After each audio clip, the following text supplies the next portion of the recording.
So hello guys, जैसा कि आप सब लोग जानते हैं कि हमने अपनी इंडियन पॉलिटी की क्लासेस जो हैं वो शुरू की हैं। और आज के लेक्चर से पहले हमने अपने 3 लेक्चर जो हैं वो कंप्लीट कर लिए हैं। ठीक है, सो बेसिकली उन 3 लेक्चर्स में हमने क्या पढ़ा है, हिस्टोरिकल बैकग्राउंड के बारे में पढ़ा है, जिसमें वेरियस एक्ट्स के रिगार्डिंग हमने चीज़ें पढ़ी हैं। पिछले लेक्चर में गाइस हमने act government of India act 1909 तक पढ़ चुके थे, जिसमें हमने काफ़ी ज़्यादा चीज़ें पढ़ी थी, राइट। और जिसे मोरलेमिंटो रिफॉर्म भी कहा जाता है। आज का जो एक्ट है वो हमारा रहने वाला है गवर्नमेंट ऑफ इंडिया एक्ट 1919। ठीक है, तो आज हम यहाँ से शुरू करेंगे। और मैं आपको एक और चीज़ बताना चाहता हूँ कि जो आज का लेक्चर है वो हिस्टोरिकल बैकग्राउंड के पार्ट का सेकंड लास्ट लेक्चर होने वाला है। ठीक है, मतलब जो इससे अगला लेक्चर आएगा वो हमारा लास्ट लेक्चर होगा, जिसमें हम अपने पूरे 1947 तक जो भी एक्ट्स आए थे उनके रिगार्डिंग हम पढ़ लेंगे, उनको अच्छे से कवर कर लेंगे, राइट। चलिए आज का लेक्चर हम शुरू करते हैं गवर्नमेंट ऑफ इंडिया एक्ट 1919। ठीक है, पहले मैं आपको एक चीज़ बताना चाहता हूँ, जो गवर्नमेंट ऑफ इंडिया एक्ट 1990 है इसे और क्या कहते हैं, मोंटेग्यू चेम्सफोर्ड रिफॉर्म्स। ठीक है, अब देख लीजिए ये मोंटेग्यू थे, ये कौन थे, सेक्रेटरी फॉर स्टेट। और जो चेम्सफोर्ड थे ये कौन थे, वाइस रॉय। हमने पढ़ा था ना, एक न्यू बॉडी बनाई थी सेक्रेटरी फॉर स्टेट और वाइस रॉय, तो चलो हमें पता था 1858 के बाद जो है वो वाइस रॉय इंट्रोड्यूस कर दिया था। किसकी जगह पे किया था, वो किया गया था गवर्नर जनरल ऑफ इंडिया की जगह पे। ठीक है, चलिए देखिए होता क्या है, अगस्त 20 1917 में ब्रिटिश गवर्नमेंट जो है वो डिक्लेयर करती है रिस्पॉन्सिबल गवर्नमेंट इन इंडिया। ठीक है, याद रखिएगा अगस्त 20 1917 में फिर से यही चीज़ होती है कि ब्रिटिश गवर्नमेंट डिक्लेयर करती है gradual introduction of the responsible government in India. ठीक है, और ये जो एक्ट आता है 1919 में, ये एक्चुअल में इफेक्ट में कब आता है, 1921 में। ठीक है, जो भी चीज़ें इसमें शामिल की होती हैं वो कब से इफेक्ट में आती हैं, 1921 में। ठीक है, सो अब इसमें क्या चीज़ें इंक्लूड की हैं या इसके क्या फीचर्स हैं वो हम आगे पढ़ते हैं। देखिए सबसे पहली चीज बोली गई थी, relaxed the central control over the provinces by democrating and separating the central and provincial subjects. ठीक है, क्या चीज होती है कि जो सेंट्रल के सब्जेक्ट्स होते हैं और जो प्रोविंशियल के सब्जेक्ट्स होते हैं उन्हें क्या कर दिया जाता है, सेपरेट कर दिया जाता है, उन्हें अलग कर दिया जाता है। इसका सिंपल से क्या मतलब होता है कि जो सेंट्रल का कंट्रोल है प्रोविंसेस पे वो थोड़ा सा क्या कर दिया जाता है, कम कर दिया जाता है।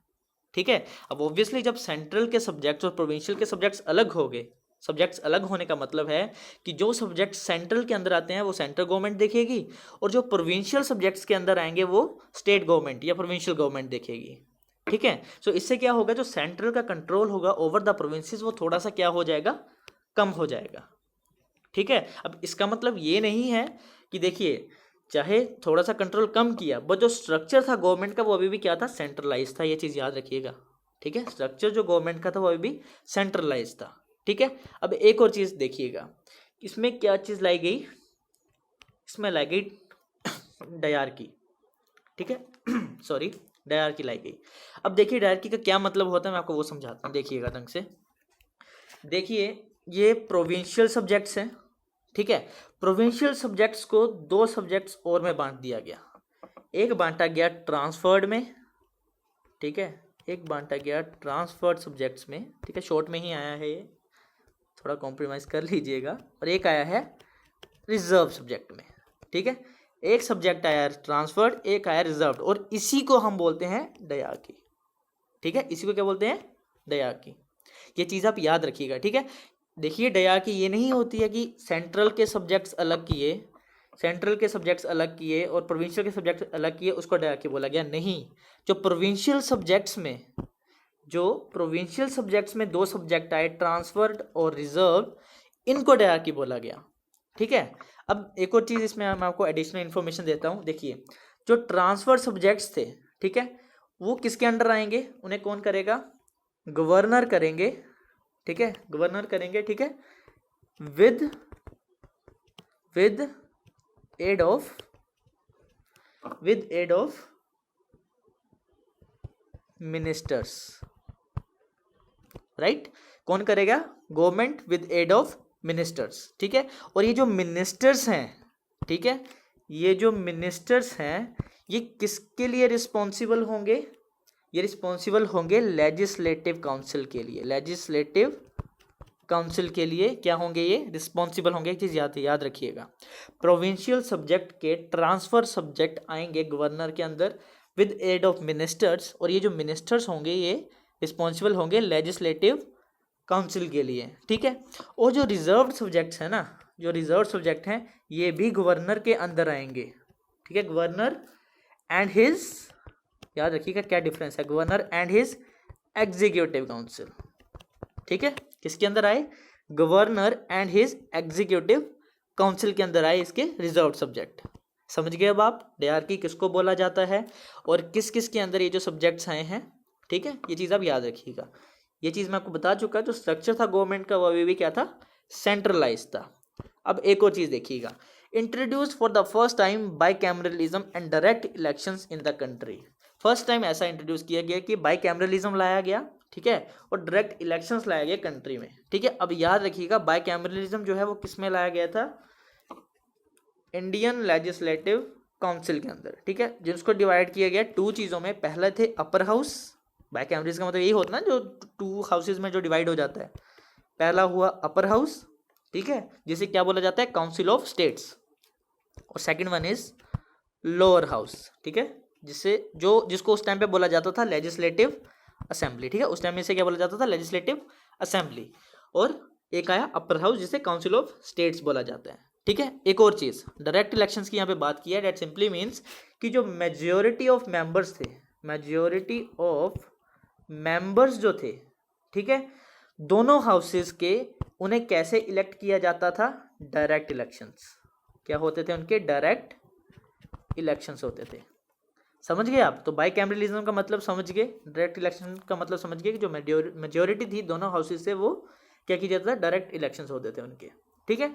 और डायरकी का मतलब भी आप समझ लीजिएगा, अच्छे से कंफ्यूज मत होइएगा, ठीक है। अगली क्या बोला है, required that the 3 of the 6 members of the viceroy executive council were to be Indian, ठीक है। जो वाइसरॉय की एग्जीक्यूटिव काउंसिल थी उसमें जो 6 मेंबर्स थे, तो 6 में से जो 3 मेंबर्स हैं वो क्या होंगे, इंडियंस होंगे, ठीक है। 6 में से 3 मेंबर क्या होंगे, इंडियंस होंगे। चलिए आगे बढ़ते हैं। ये देखिए, extended the principle of communal representation by providing separate electorates, ठीक है। अब देखिए हमने 1909 में क्या पढ़ा था, ठीक है, 1909 में हमने सेम ही चीज़ पढ़ी थी कि extended the principle communal representation by providing separate electorate. एक सेपरेट इलेक्टोरेट प्रोवाइड किया गया था। किसके लिए प्रोवाइड किया गया था, मुस्लिम्स के लिए, राइट। पर कहाँ, कब, 1909 में। अब हम तो पढ़ रहे हैं 1919 का, सो 1919 में क्या किया गया, देखिए सेपरेट इलेक्टोरेट प्रोवाइड किया गया किस किस के लिए, 6 Indian Christians, Anglo Indians and Europeans, ठीक है। 1909 में किसके लिए किया गया था, सिर्फ और सिर्फ मुस्लिम्स के लिए। बट इन 1919 में 6 के लिए, इंडियन क्रिश्चियंस के लिए, एंग्लो इंडियंस के लिए और यूरोपियंस के लिए जो है सेपरेट इलेक्टोरेट प्रोवाइड किया गया था। और सेपरेट इलेक्टोरेट मैंने आपको पहले ही बता दी थी चीज़ कि जिस रिलीजन का मेंबर, फॉर एग्जांपल अगर कोई मुस्लिम कैंडिडेट खड़ा है तो मुस्लिम पॉपुलेशन ही सिर्फ उसको क्या है, वोट करेगी और कोई वोट नहीं करेगा, ठीक है। तो यही सेपरेट इलेक्टोरेट जो है वो Sikh, Indian Christian, Anglo Indian and Europeans के लिए क्या किया इन्होंने, प्रोवाइड किया गया, ठीक है। और मैं पहले ही आपको ये चीज़ बता चुका था कि ये भी इनकी एक गेम थी, बहुत बड़ी गेम थी, ठीक है। वो आपको मैं बता चुका था कौन सा ये जो था पॉलिसी थी इनकी, डिवाइड एंड रूल की पॉलिसी, ठीक है। अब एक और चीज़ हम पढ़ते हैं आगे, ये भी मेन चीज़ है, that granted franchise to a limited number of people and based on property, tax and education, ठीक है। अब देखिए फ्रेंचाइजीज का सिंपल सा मतलब आप समझ लीजिए, अपने दिमाग में बिठा लीजिए कि देखिए जब हमें रख लीजिए कि वोट देने का अधिकार हो जाता है जब हमें, ठीक है, तो फ्रेंचाइजी किस किस को प्रोवाइड की गई, कौन कौन वोट दे सकता था, सिर्फ लिमिटेड नंबर ऑफ पीपल। अब वो कौन कौन थे, जो बेस्ड थे किस पे, जिनके पास प्रॉपर्टी थी, जो टैक्स देते थे, जो एजुकेशन लेवल जिनका ठीक था, ठीक है, property, tax and education level, ठीक है। तो उन लोगों को क्या है, फ्रेंचाइजी प्रोवाइड की गई, ग्रांट की गई, ठीक है।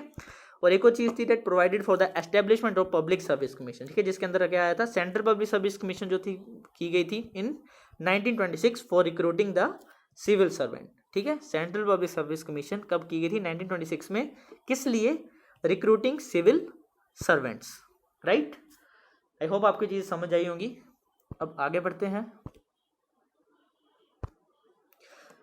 देखिए और एक और चीज़ क्या की गई थी, separated provincial budgets from central budget. अब जो प्रोविंशियल का जो बजट था, ठीक है, उसको भी अलग कर दिया गया, किससे, सेंट्रल बजट से, ठीक है।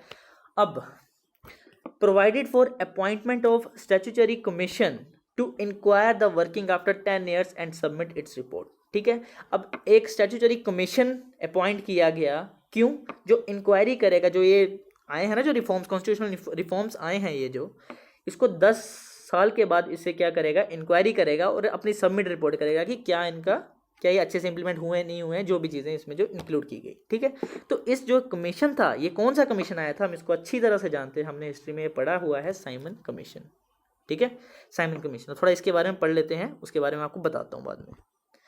देखिए इन नवंबर 1927, अब देखिए आना तो ये 10 साल, देखो 1919 में एक्ट बना, ठीक है। अब ये जब 10 साल बाद आएगा तो कब आएगा, 1929 में, राइट। लेकिन ये कब बन गया, 1927 में, 2 साल पहले ही, ठीक है।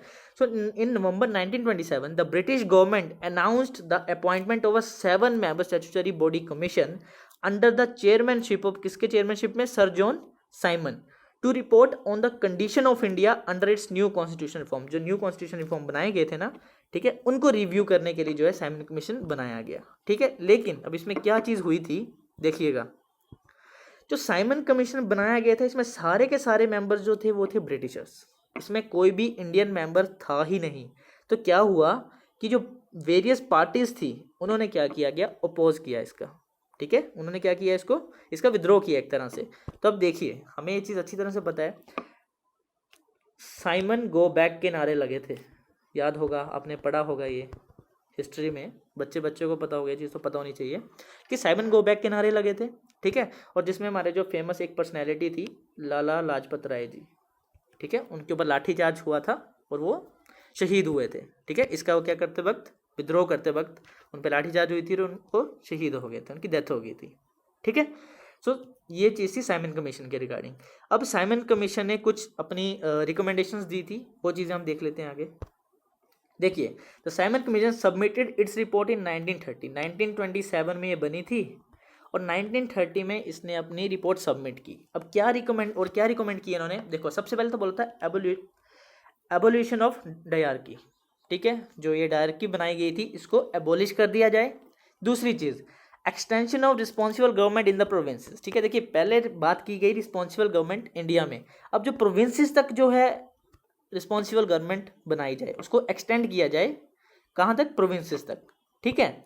Establishment of federation of British India and princely states, ठीक है, क्या किया जाए कि ब्रिटिश इंडिया और प्रिंसली में क्या किया जाए, फेडरेशन एस्टेब्लिश किया जाए, ठीक है। अब देखिए फेडरेशन का मतलब मैं आपको सिंपल सा मतलब समझा देता हूँ, ठीक है। देखिए फेडरेशन का मतलब होता है जब कुछ चीज़ों को मिलाकर एक चीज़ बनाना, ठीक है, कुछ चीज़ों को मिलाकर एक चीज़ बनाना, उसे कहते हैं हम, सिंपल सा मतलब है फेडरेशन, ठीक है। जिसमें देखिए अब जैसे फेडरेशन में क्या होता है कि एक जैसे ऊपर सेंट्रल गवर्नमेंट आ गई एग्जांपल के लिए, नीचे स्टेट गवर्नमेंट आ गई, ठीक है। तो ये फेडरल स्ट्रक्चर हो गया, ठीक है, कि डेट स्टेट में भी चीज़ें हैं, सेंटर में भी ऊपर वो बैठी हुई है गवर्नमेंट, ठीक है, ये फेडरल स्ट्रक्चर बोलते हैं इसे, ठीक है। सो यही चीज़ थी कि establishment of federation of British India and princely state.